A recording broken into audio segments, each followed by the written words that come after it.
Okay, John, here's your Buick carburetor. We checked your choke.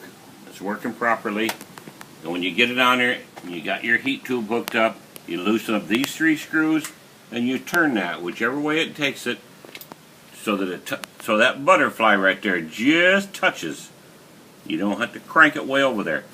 Tighten your 3 screws back up, and you're good to go. If your engine's heating this up properly, it'll turn off. If not, you got problems.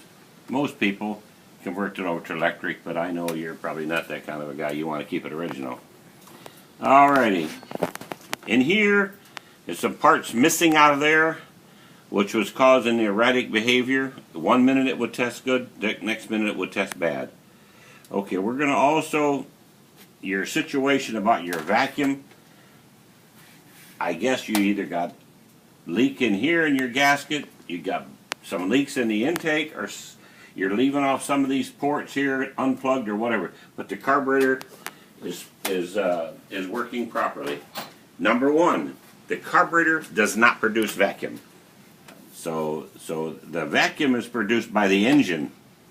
These various places along the line here measure how much vacuum the engine develops. So if you don't have any vacuum, not the carburetor's fault.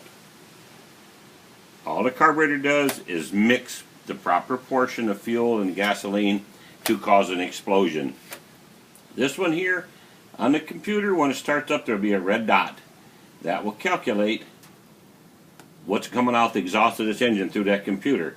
It should start out around 12, and as you accelerate, it will thin out because you need less gasoline to the molecules of air to propel the vehicle down the road.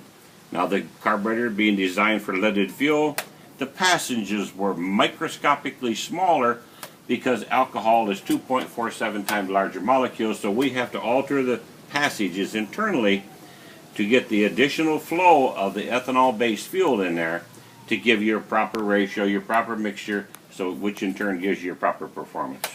We're going to fire it up. We're going to show you what you got. As you can see, the touch of a button, you really don't even need to choke unless you live at the North Pole or something. That red dot means it's calculating. When that red dot, when that light goes out, that will tell you exactly that takes. You got a red one that's calculating over here and it's calculating over there. Okay.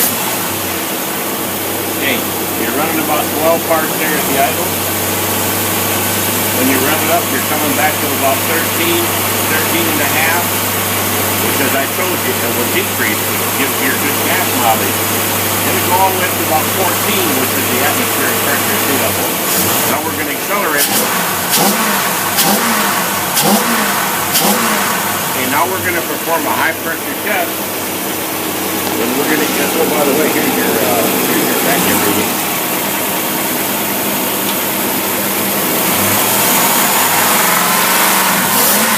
That engine is producing about 25 hg of suction. You only need about 15 to 18 to work a vacuum brake system. So if you have no vacuum, not here.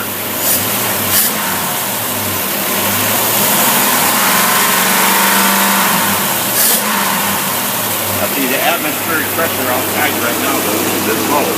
The other day it was shooting 25. But anyway, you got way more than enough vacuum, so that theory there went out the window. Here we're running it through a Holley filter 12-804.